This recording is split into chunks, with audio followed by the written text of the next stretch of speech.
Hi, and welcome to another episode of Prevailing Through Pain, where extraordinary women tell their stories. And today we have Ro Strickland, entrepreneur.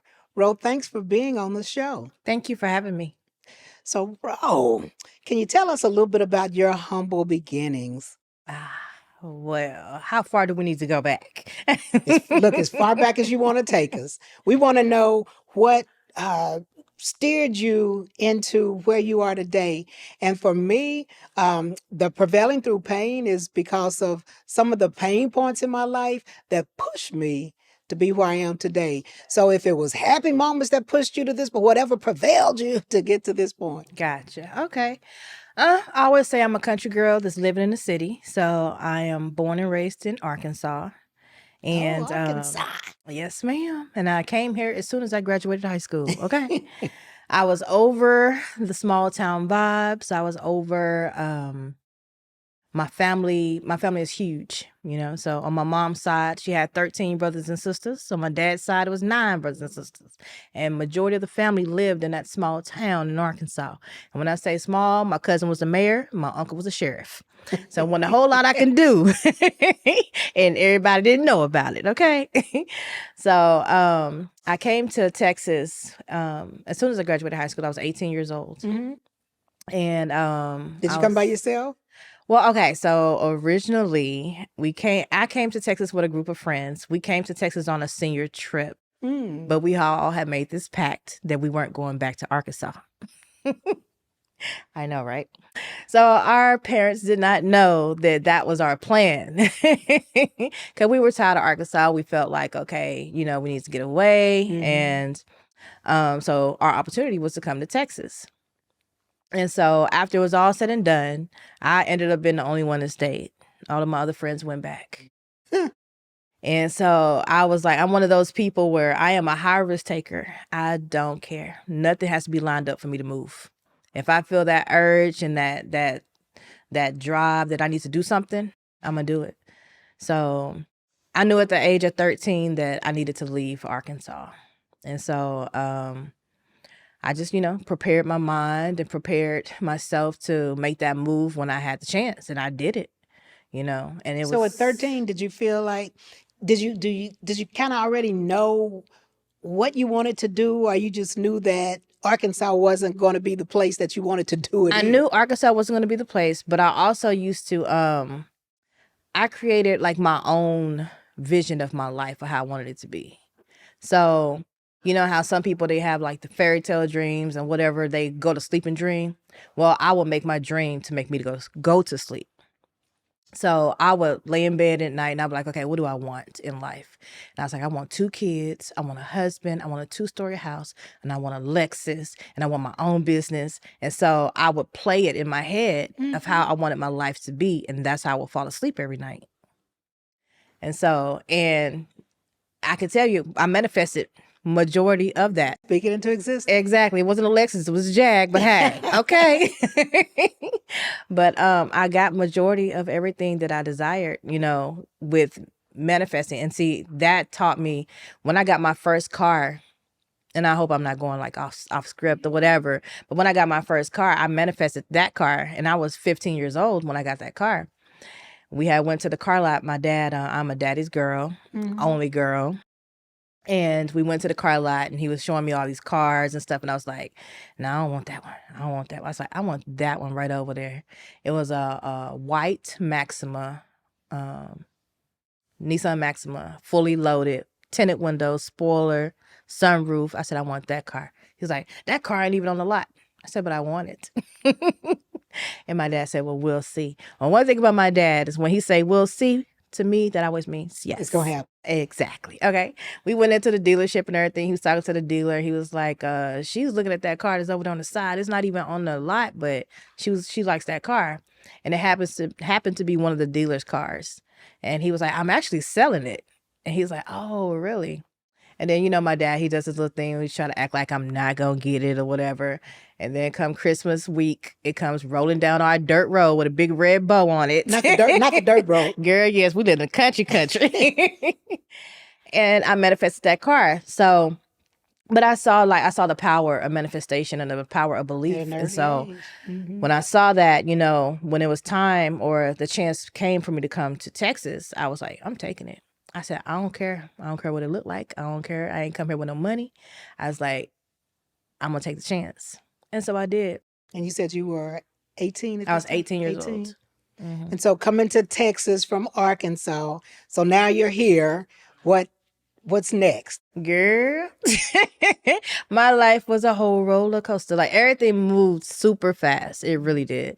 So I got here at 18, met my ex-husband at 18, got pregnant at 18. I was married, had my first son, bought our first house by the time I was 21. So yeah, A lot. yeah. So before I even really knew who I was already somebody's wife and I was already somebody's mom. So it wasn't a whole lot of time for me. So I took on that role. The good thing is where I had come from, you know, my mom was a stay-at-home mom. I watched my grandmothers. I watched how the way that I grew up, you know, there was no confusion on what the man did. There was no confusion on what the woman did. So, you know, we didn't have that problem. So let's talk about that. What does that mean? There was no confusion about. So what was the man growing up? What was the male's role in your household? And baby, and the woman's role? And let me tell you something, because this was one of my downfalls coming to Texas, because in my head, that's what I grew up around. So I'm thinking all men was the same. I really did. I was very naive and then thinking that when I came to Texas. So The same as all men, what? all men provided. Okay. You got that security aspect of it. You got that the man took care of everything. He did the working. He did the bringing in the money. Far as like I'm saying, this is what I watched. My mom, she took care of the house. Like my mom was up at 4 a.m. because my dad had to be at work at 5. So my mom was up at 4. She's cooking breakfast for us to get up at 6. She's fixing his lunch, sending him out the door so he can go to work. He goes to work. We get up at 6. Breakfast is made. We eat breakfast. We get dressed. We go to school. We come home from school. Dinner is already started cooking or cutting up or something, but you already smell food in the kitchen. We eat dinner at a certain time. Like our household was very routine. Like Monday through Friday, we already knew we was going to eat. Friday was a flex day. But Monday through Friday, we already knew we was going to eat. Mama already she cooked the same every week, you know, and the schedule was superb. And then in the summertime, you know, that's when we fatten up the most, because because we was there to eat breakfast, lunch, and dinner. And my mama cooked all 3 meals, you know, and it's from scratch, you know. So I would gain weight in the summertime and then have to go back to school. And once I got into high school, I was like, nah, mom, we're gonna have to cut this out. I ain't gonna be eating all your food. But anyway, my mom did those roles. She was loyal to my dad. Nothing got done without her talking to my dad first. So it didn't matter what we had going on in school. It didn't matter when we got in trouble, I'm going to talk to your dad. Let me talk to your dad. It was always... So dad was the one to discipline you? Yes. My mama ran everything through my dad, you know. So my dad he was the head of household. So when I saw the term head of household, I saw my dad. That's what I saw. So he ran the house. Like when my dad went to bed, the house went to bed. It wasn't you still up watching TV, this, that, and the third. Nah, if it was time for my dad to go to bed, that means every light in the house was off. Every TV was off. The house was locked down. He done checked the windows. He done checked the doors. Everybody good. Everybody sleep. Okay, so now you're married. You're the mother, and you have not your dad, the head of the household, but now your husband, and you have a child. Mm-hmm. And I was expecting that same concept, and it was not. Because I was bringing that concept and he was not, because he was not raised that way. So I had to learn. Okay, I was like, oh, we had 2 totally different upbringings. So he was raised half by his mom and then half by his dad. And his dad didn't teach him how to be a man. His dad taught him how to sell drugs. So therefore, this whole security thing, like when we would go out as a kid, when we would go out somewhere and we come back to the house, we didn't walk in the house until my dad walked in the house first. He made sure the house was secure. Then the family can walk in. It wasn't none of that. It wasn't none of that. And what really had opened up my eyes was one day I woke up and the front door wasn't locked. And my son's room was to the right. The master was to the left. And then the front door was like in the middle of the living room, the kitchen right there. And so immediately I go in panic mode. I'm like, oh my God, let my son still be in here. You know, I go in there, check on him. He in his crib and all that. I'm like, okay. But then I immediately get on alert because I'm like, you the man of the house. Why you didn't check the front door? How do you not check the front door? And this is where your family is. Like, how do you not do that? And he's like, why you tripping? Like, what's the, y'all good? I'm like, that ain't the point. You're supposed to secure the house. But I had all of those, the concepts and stuff from my upbringing. And so pretty much our whole first 5 to 10 years of marriage was crazy because it was me constantly comparing him to my dad. I'm like, you don't do this, you don't do that, you don't scare. I felt like I was a man of the house because I was the one, checking everything. I was making sure, windows locked. I'm making sure doors is locked and stuff like that. I'm making sure the house is secure. And I'm thinking, dang, this is what a man's supposed to do. And I didn't learn or didn't think differently about it really until I started going to church. And so once we found this church home and we got into this marriage ministry, and they was discussing and talking about, different upbringings and different teachings and different childhoods. Like everybody is not the same. And I'm telling you, I was just so set in my head that this is how all men are because that's what I was raised around. My dads, my uncles, my cousins, my grandpas, like on both sides. Like that's how the man was. The man was always that type of dude. So I'm just automatically assuming that's a dude. So it was a rude awakening for me, coming up, leaving the house at 18 and getting married and, having a kid and everything so quickly and realizing that. So I was married for almost 19 years. And so those first few years was chaotic because, it was a constant battle of him telling me, I am not your dad. I am not your dad. And me having to understand the concept, or understand why. So after 19 years, you get a divorce. Mm-hmm. So now you're single in yes. Texas, and do you have just the one child? We have 2. You have 2 children. Mm-hmm. So you're single, 2 children. Tell us a little bit about that. So my boys are 17 and 21, both self-sufficient. One is away in college, one graduates this year. And so my goal became, and I know it, okay, I'm going to say it like this. I'm a planner. Okay. So once I see the way certain things are going, then I'm like, all right, so let me make some adjustments on what I need to do for me, So had my first son, very spoiled because he was the only child.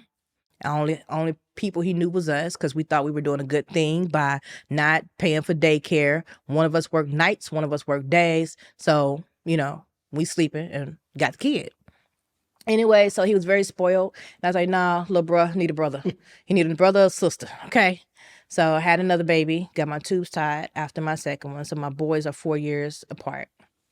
Got my tubes tied and I was like, after, we passed the stage of the whole, how he was brung up and then how I was brung up. So I was like, okay, we're just gonna have that difference.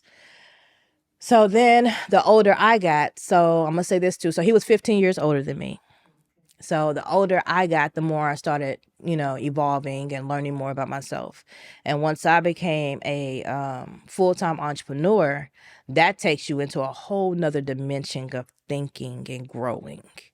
And so I started seeing what I was lacking in my relationship. And I was like, I deserve so much more. I deserved so much more. Now, he was very supportive, very supportive. He's a great dad, But far as me, as being the woman that I had evolved into, no, it wasn't for me. And so my goal became get my boys where I need them to be so that, they still grew up. My ultimate thing was for them to grow up in a 2-parent home. So they grew up in a 2-parent home. And I was like, I am not going into my 40s still in this marriage. And so we got the divorce and everything. And I got to say, too, another rude awakening, being out here in these single streets in 2022 then, 2021, 2022. I'm like, oh, Jesus. So recently divorced. Yeah. So getting out here in the single streets and seeing, the differences of way, guys think and all that, this, that, and the third. And I'm like, Lord. But I gotta say, I've had the most fun dating. Oh, well, good. So I gotta say too, it has a lot to do with my mindset and the way that I see things. Because even though a lot of them, of course, have not worked out because I'm still single. Well, somebody told me that you have to teach people how to treat you. Oh yeah. And I think about what you said with the way you were raised, and then your husband having a different upbringing. I wasn't fortunate enough to be in the house with a father like that, and my mother they were young parents, and my grandparents raised me, my father's parents raised me, and I'm fortunate that they did, because my life would have been different. So it's funny what you said about my grandmother was in there making the lunch box for my grandfather as he went off to work at American Airlines, and then she had our lunch and our breakfast and everything. But for me, because I still didn't have that, that father's love, looking for love in all the wrong places. Anybody that looked at me, I'm like, oh, he must like me. And so, going that way. And after being in all these sucky relationships, for lack of better words, I learned that you have to teach people how to treat you, because we assume that they should know I want them to open the door. Yep. They should assume I want them to pull out the chair. They should assume I want them for me not to make all the decisions, and then I used to just X you off because I'm thinking, well, he should know, and so I started teaching people how to treat me. These are the things I like. And if those things weren't things that they liked, well, that's okay. Maybe we just aren't, for each other. Cause I'm like, after I got so old, where you said at 40 you weren't going to be in that position. Yeah. So unfortunately, it was 60 when I said I'm not going to be anybody's anymore. But such is life. When we learn, and we do That better part. when we know better. Okay. Yes. That was good though. I mean, teaching people how to treat you is the most important thing. And I learned that in business. I didn't even learn that in my marriage. I learned that in business. And I say that because in the marriage, for me, trying to tell him what I needed and what I wanted, he couldn't give me because it wasn't in him. So it was a lot of stuff that happened to him in his childhood and growing up that he has not dealt with.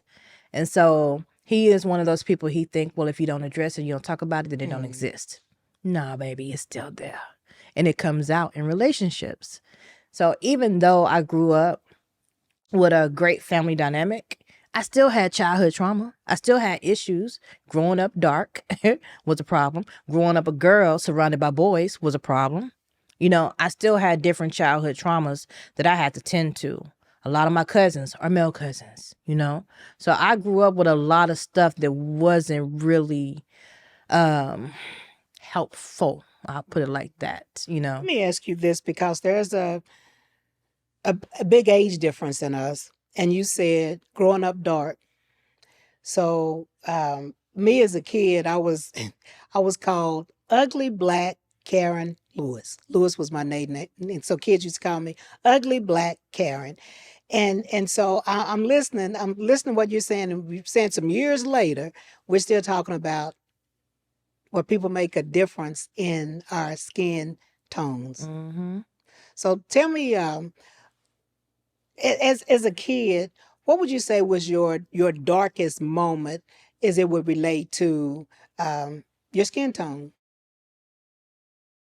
I would have to say being in middle school and girls, young girls can be mean. So not only was I dark, I wore these big old Coke bottle glasses. Girl, me too. Oh my God. Yep. My nickname was Myrtle Urkel. Myrtle Urkel from Family Matters. Okay, that's what they gave me. Yeah, so it was tough. I had the Coke bottle glasses and parents didn't have a whole lot of money. So when they would break, my dad would just put tape on the corners. So I'm walking around with these glasses with tape on the corners and thick. The lens is like this thick. I feel your pain. Girl, it was a struggle. It was a struggle until I got in high school. And my older brother, he was the one who bought me my first set of contacts. Because my parents, like, they ain't understand contacts, this, that, and the third. You know, it's like, I ain't buying no contacts. What's she going to put in her eye? No, we ain't doing that. But then my brother did it. And so that changed my whole look and everything in high school. And so that opened a whole nother door. But because you like, y'all can't tell me nothing. Baby was fine. Okay. And here come the dudes. But yeah, it was a struggle though, because I was dark, you know. And so because of that, I didn't wear bright colors. All I wore was black because I didn't want my skin tone to pop out more. So I didn't embrace my skin tone till I was an adult. Wow. Ro, we're going to take a break and we'll be right back. Those in the know SIPS Consults. SIPS Consults is hiring. Confident, competent, and consistent. Starting as a consultant and a volunteer, SIPS has grown into a dynamic group of stellar sterile processing professionals, offering excellent benefits, 401k, and consultant in training program. We are hiring certified technicians, leads, supervisors, interim managers, educators, coordinators. Apply at recruiting@sipsconsults.com or dial 1-866-615-7977. And we're back. Ro, you were saying that you used to wear black, which is funny. I used to wear black, but mine more so was because I'm just straight. I had a straight build. So I used to wear black, so I felt like it made me look smaller and not just, that was my crazy thing with the black. But you said that colors, you didn't want to wear colors because you felt it would show more of your skin tone, was it? Yeah. And look at you now, that baby blue Baby, popping on you. listen, can't tell me nothing now, child.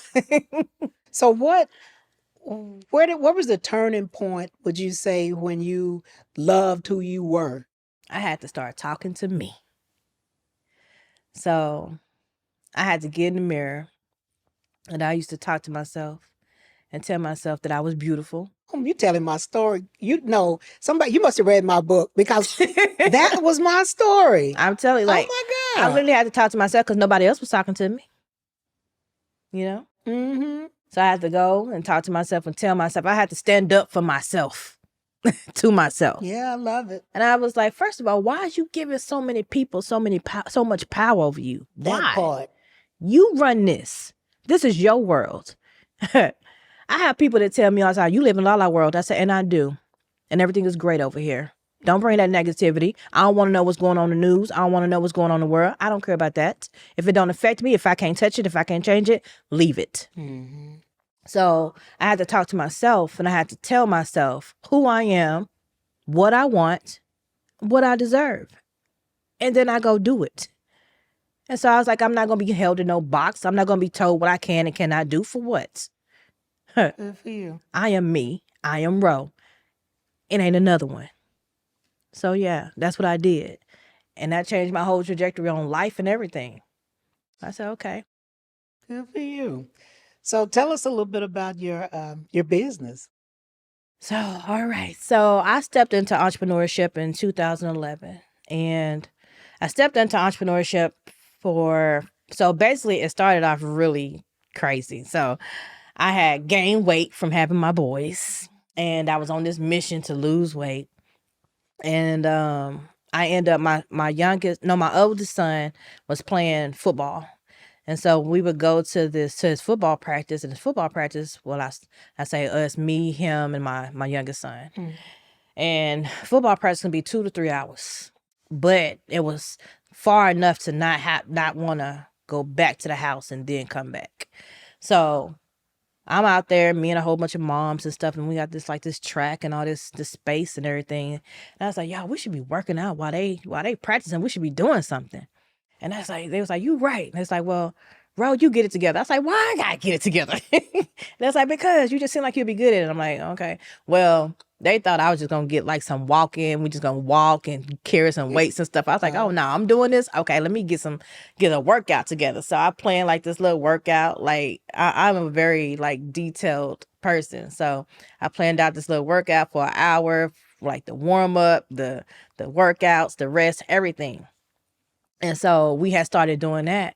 And then everybody was starting to lose weight and get in shape and stuff. And they was like, Ro, you really good at this. And I'm like, you know. And y'all doing all this at the practice while the boys out there practicing football. I love it. We over there in the grass. Utilize your time wisely. Baby, okay. We over there in the grass doing lunges up and down them hills and everything. And they was like, you need to get certified. And I'm like, I don't know about that. They're like, no, you are really good at this. You need to get certified. And I was like, okay. I said, I reached my goal weight of 150. Then I go get certified. So I reached my goal weight of 150 pounds.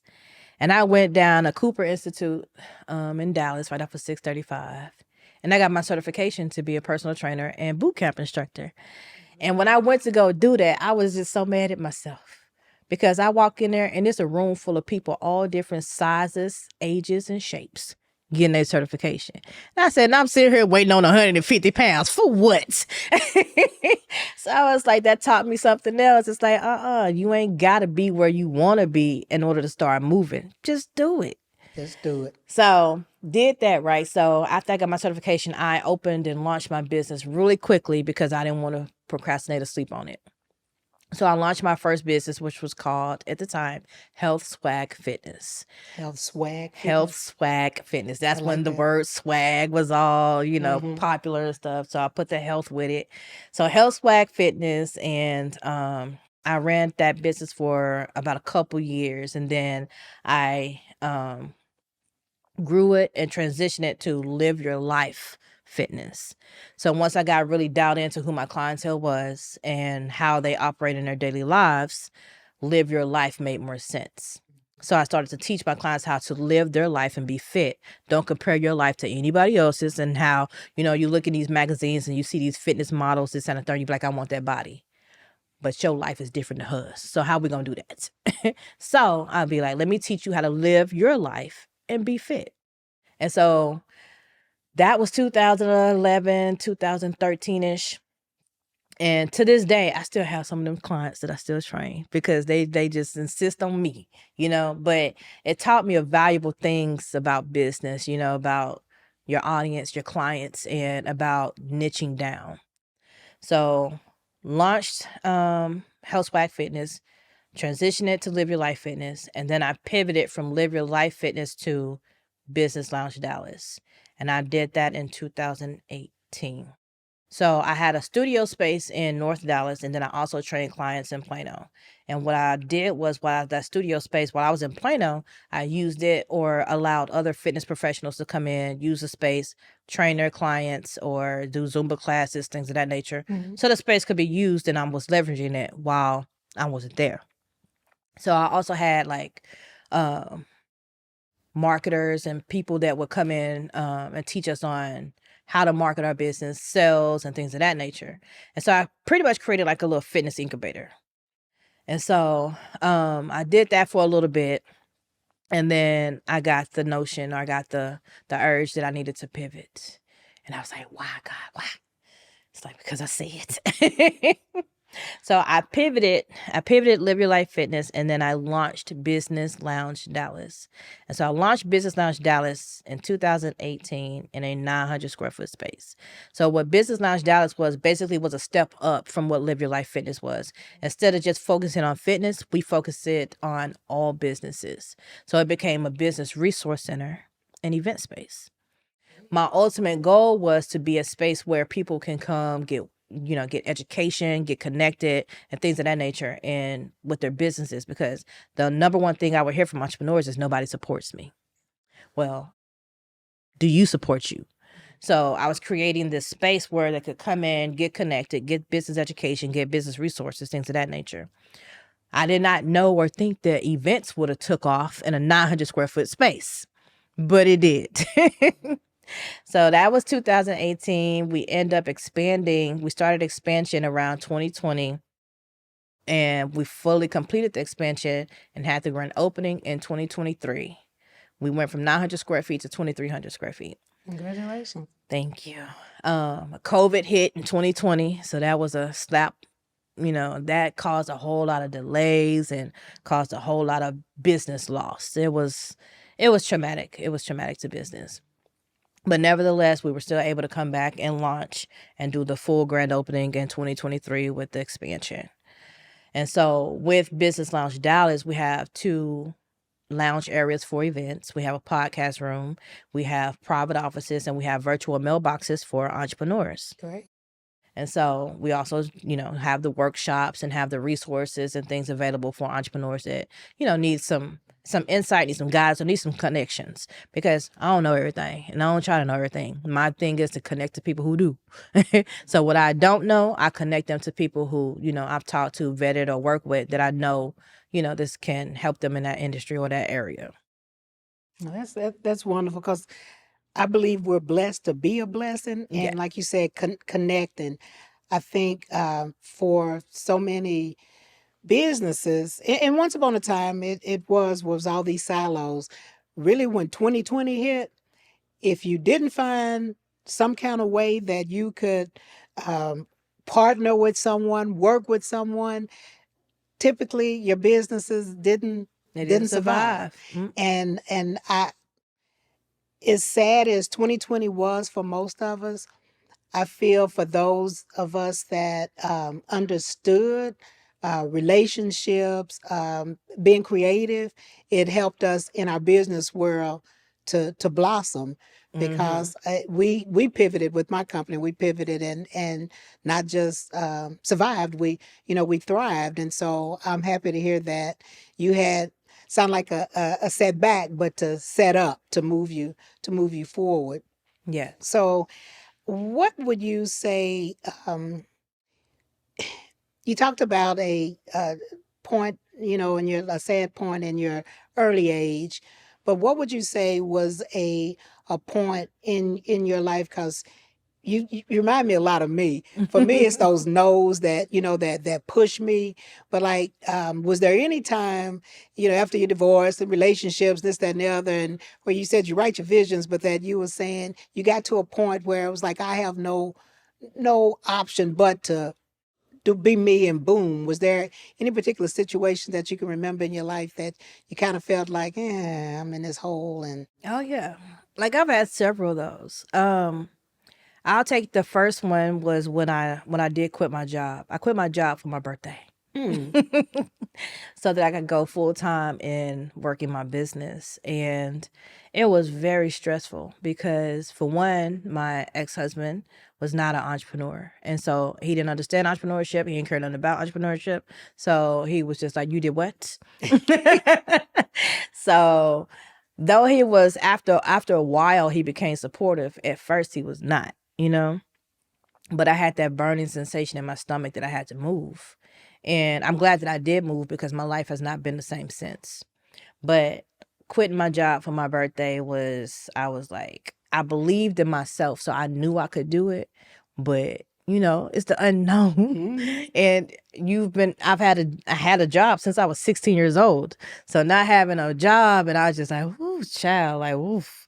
It was hard. Like, mentally and everything. It was like, I would just cry at the drop of a dime something happened, because I just like, oh my God, because I was just so overwhelmed, but had to put on my big girl panties and just move. so, what advice would you give to someone that feels like they want to start a business, but like you said, that unknown? Yeah. So this is what I can say, because I'm going through it now, because I'm going through another season of my life, and I'm pivoting.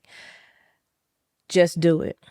Ain't nobody out there got no blueprint, because everybody's life is different. I don't care how much money they make. They cannot sell you the blueprint to your journey. I love that. You got to do it. Do it scared. Do it crying. Do it kicking. But just do it. And it's going to be so much more rewarding, because the thing about life is so short. And the one thing for sure, as long as you living, you're going to get old. What you want to do? what you want to look like, what you want to feel like. Do you want to be full of regret? Like all of those things, like think about what you want. Yep. Nobody else. Don't look for nobody else. Don't look for answers nowhere else. Like you connect with people and you get inspired, but you do what feels right to you. Because this is the thing. There's no right or wrong way. And that's what people have to understand. Everybody thinks things are black and white, this and the third. And it's not. It really isn't. God loves us no matter what. He ain't never asked us to be perfect. He ain't never asked us not to step outside no line. He just asked us to believe and be willing. That piece. Yeah. It really is that simple. But we just have this thing that we block or let blocks us because who knows? We went to certain churches or some people have told us this, that, and the third, or whatever. But we all possess the power that we need. Yeah. We all possess exactly what we need to be who we supposed to be in this world, the purpose we supposed to bring forth, the people we supposed to connect and talk to. All of that is like there's no mistakes. There's no coincidences. Everything happens for a reason. And God will never expose you to something you cannot have. He exposed you to it, you can have it. Yep. As I love to say the test, we have these tests so we can have a testimony. Come on. Mm-hmm. And you're right. God made us uniquely us. Yes. And I remember my aunt gave me this poster that said, to dream of the person you'd like to be is to waste the person you are. Because when I was, a little girl, I have a sister 11 months older than me. She was the popular one, the pretty one, and ugly black Karen. And so I used to say, I wish I was her. And to the tune that my aunt got me that poster, and it never left my mind because I'm thinking even past that, not like you see this little skinny girl or the way society says we should look, our hair, this, that, and the other. And that would always come in my mind, to dream of the person you like to be. And God made me just like this. And I'm like, God don't make no mistakes. And none. Okay. I was like, look, even, they call some people ugly. Nobody is ugly to me. Mm-hmm. Everybody is beautiful in their own way and right. Just like you see all these unique type of animals that God got out here. Like what? Like just because they look different don't make them ugly. It's the way that you see things. It's the way that you look at it. Like honestly, nothing is really bad.